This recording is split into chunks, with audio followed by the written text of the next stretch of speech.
I grew up as an only child, which everyone who grew up around me knows.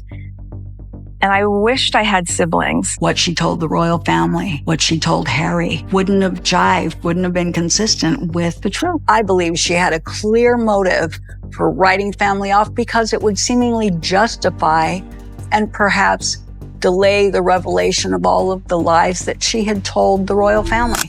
The gavel didn't just fall, it detonated. September 9th, 2025. Inside the 11th Circuit Court of Appeals, Meghan Markle's legal machine finally cracked wide open. Chief Judge William Pryor didn't just question her attorneys, he eviscerated them. His sharp rebuke echoed across the room, leaving Meghan's high-priced legal dream team scrambling, Samantha Markle's lawyer grinning, and royal watchers clutching their pearls.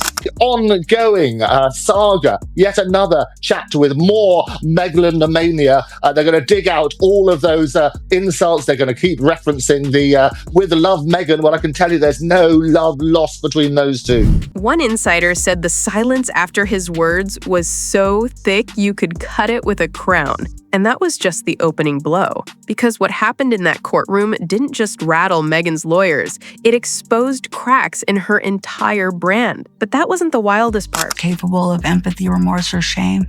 I don't think she could feel enough to apologize. Let's talk characters in this royal soap opera. Judge William Pryor? Think the Grim Reaper in a robe. Precise, brutal, and ready to gut sloppy arguments. Peter Tickton, Samantha Markle's lawyer, the man who turned Meghan's legal defense into a buffet line, literally branding it a smorgasbord of excuses. And then there's Meghan, the Duchess of Damage Control, usually armed with crisis managers and a global PR spin machine. But in court, she was miles away, watching her lawyers turn into the most expensive interns California has ever produced. Dad didn't do anything.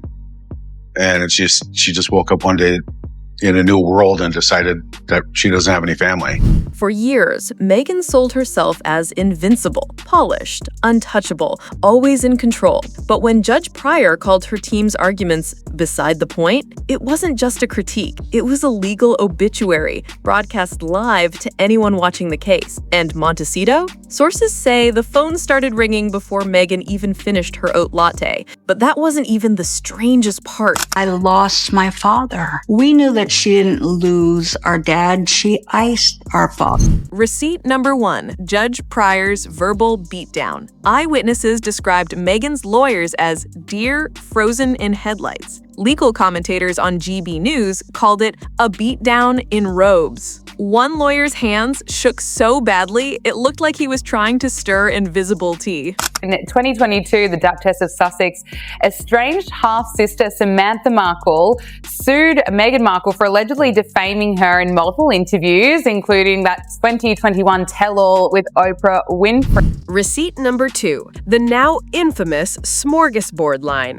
Tickton branded Meghan's defense as a sloppy buffet, a grab bag of excuses instead of a coherent argument. That single word went viral. One commentator joked her lawyers served leftovers, not a case. Physician was not allowed to examine her womb. I mean, I don't know about anybody else, but if I were pregnant with a royal child, you would want that child in the best care of the best medical practitioners that money could buy. Receipt number 3, the unthinkable. Meghan's lawyers admitting mistake. Yes, in open court, Hollywood's most expensive squad basically confessed they'd overlooked key issues. Legal analysts didn't hold back. Malpractice in real time. And every stumble fed Samantha's case. Insiders said you could almost see Tickton suppressing a smile as Meghan's team dug their own grave. But courtroom drama is only half the story, because once social media got its hands on this, things got messy. Has personality profile that perfectly enables someone who is an alleged narcissist. Twitter didn't just react, it erupted. Hashtags like Smorgasbord Defense and Markle Meltdown shot to the top trends list. I grew up as an only child, which everyone who grew up around me knows. And I wished I had siblings. One meme showed Meghan's lawyers behind a buffet table with trays labeled, "Oops, we forgot that," and "Next excuse." TikTok creators reenacted the hearing with wigs and gavel sound effects, lip-syncing Judge Pryor's words. Beside the point. Millions watched, millions laughed. Reddit detectives posted entire case boards, hinting timelines like it was a true crime docuseries. The top comment, Samantha didn't need a legal team. Meghan's lawyers did her work for her. And then came the tabloid headlines. Markle's Smorgasbord disaster splashed across UK front pages. One US outlet went with Duchess of Denial, Queen of Excuses. The internet didn't just watch. It made the courtroom humiliation entertainment. And Meghan, silent. No Instagram post, no glossy statement, just silence, which only made the speculation worse. We thought, my brother and I thought, a pretty normal life.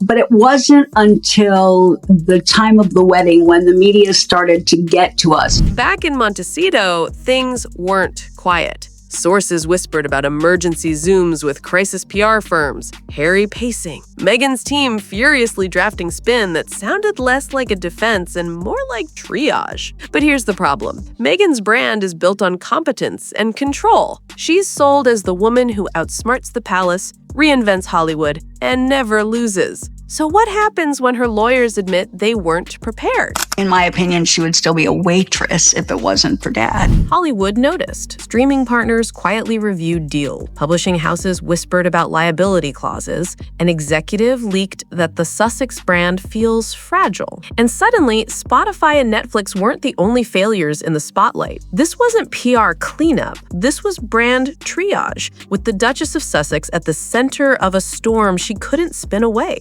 But this fallout wasn't just Montecito gossip. It was the beginning of a bigger unraveling. I'll tell you why. What she told the royal family, what she told Harry, wouldn't have jived, wouldn't have been consistent with the truth. Here's why Samantha's side is celebrating. They didn't just score a courtroom moment, they flipped Meghan's narrative. For years, Samantha's lawsuits were painted as petty. Now, she looks like the sister who cracked Meghan's armor, and the consequences are huge. Once invincibility shatters, every other opponent gets braver. More lawsuits, more challenges, more sharks circling. I think the palace and the machinery of the monarchy needs to take Harry and Meghan more seriously and make sure that Harry and Meghan's antics don't impact the future of the crown. Critics already tie this meltdown to a pattern. The Spotify grifters' humiliation, the Netflix backlash, the age controversy whispers, and now the courtroom disaster. Royal insiders compare this to Prince Andrew's infamous BBC interview,